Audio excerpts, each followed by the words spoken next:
آپ صلی اللہ علیہ وسلم کے دور میں ہی احادیث لکھی جاتی تھی، اور اس کا ثبوت ہمارے پاس ہے۔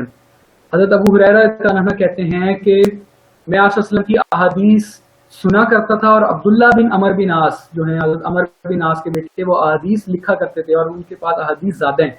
یہ حضرت ابو ہریرہ کی بات ہے کہ انہوں نے خود کہا کہ میں یاد رکھتا تھا، اور عبداللہ بن عمر بن عاص لکھتے تھے، مطلب نبی صلی اللہ علیہ وسلم کے دور میں لکھتے تھے۔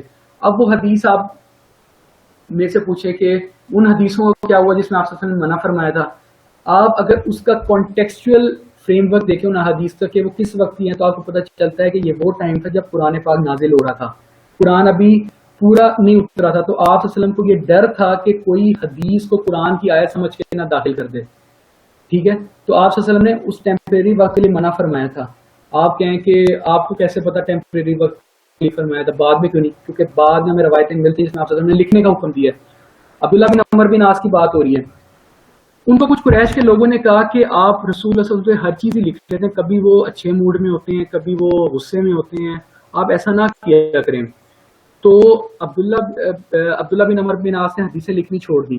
یہ بات جب رسول اللہ صلی اللہ علیہ وسلم کی طرف پہنچی تو انہوں نے عبداللہ بن عمر بن عاص کو کہا کہ میرے زبان سے حق کے سوا کچھ نہیں لکھتا، تم لکھو۔ یہ اس کا مفہوم ہے، اس میں آتا ہے کہ تم لکھو، میری زبان سے حق کے سوا کچھ بھی نہیں نکلتا۔ تو عبداللہ بن عمر بن عاص نے دوبارہ حدیثیں لکھنی شروع کر دی تھی۔ اس کے بعد ایک اور دلیل، حجۃ الوداع کے اوپر ایک صحابی ہیں ابو شاہ، انہوں نے آپ صلی اللہ علیہ وسلم کو فرمایا کہ یا رسول اللہ یہ اپنا جو حج کا خطبہ ہے یہ مجھے لکھ دیں۔ تو آپ صلی اللہ علیہ وسلم نے فرمایا کہ ابو شاہ کو یہ لکھ دو حج کا خطبہ۔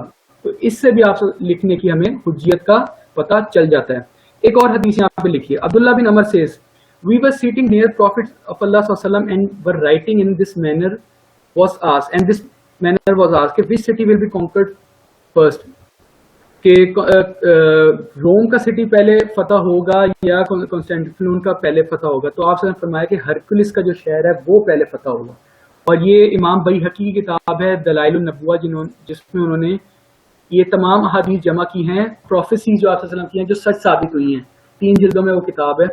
تو اس میں یہ حدیث آتی ہے کہ واقعی پھر مسلمانوں نے سب سے پہلا جو سٹی کیپچر کیا تھا وہ ہرکلس کا شہر کیا تھا۔ اور اس میں بھی آپ کو حدیث نظر آ جاتی ہے کہ وہ کہتے ہیں وی ور رائٹنگ، کہ ہم حدیثیں لکھ رہے تھے اور ہم نے آپ صلی اللہ علیہ وسلم سے یہ میٹر پوچھا تھا، ٹھیک ہے۔ اور یہ ابو شاہ والی بھی حدیث آ گئی۔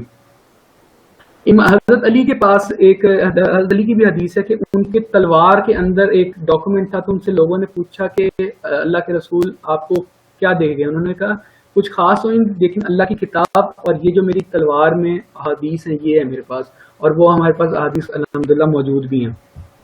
تو اس سے پتہ چل گیا کہ صحابہ حدیثیں لکھا کرتے تھے، لیکن ان کے دور میں ان کا دور تھا میمورائزیشن کا، لکھنے کا اتنا رجحان اس ٹائم تھا نہیں۔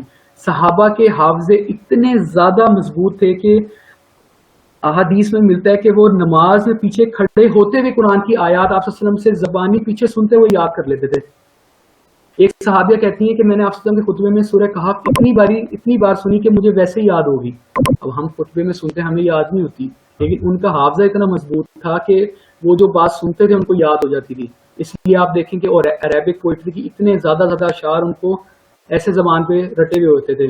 تو اس لیے صحابہ کے دور میں زیادہ جو کام ہوتا تھا وہ میمورائزیشن کا ہوتا تھا، لکھنے کا نہیں ہوتا تھا۔ لکھنے کا بھی ہے، وہ بھی میں نے دلائل سے ثابت کر دیا، لیکن زیادہ جو کام تھا جیسے حضرت ابو ہریرہ کہتے ہیں وہ کام تھا زیادہ میمورائزیشن کا، ٹھیک ہے۔ تو یہ بات بالکل ختم ہو جاتی ہے کہ 250 سال بعد حدیثیں لکھی گئی ہیں، کیونکہ لے جے کہ ان کو سب سے پہلی کتاب شاید لوگوں کو بھی یہی لگتا ہو کہ صحیح بخاری پہلی حدیث کی کتاب ہے۔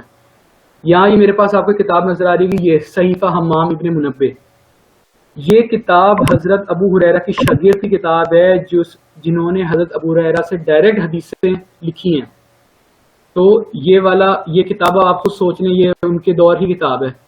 ایک اور کتاب ہے صحیفہ صادقہ، جو عبداللہ بن عمر بن عاص کہتے تھے نا میں لکھتا ہوں حدیثیں، انہوں نے آگے بھی وہ کتاب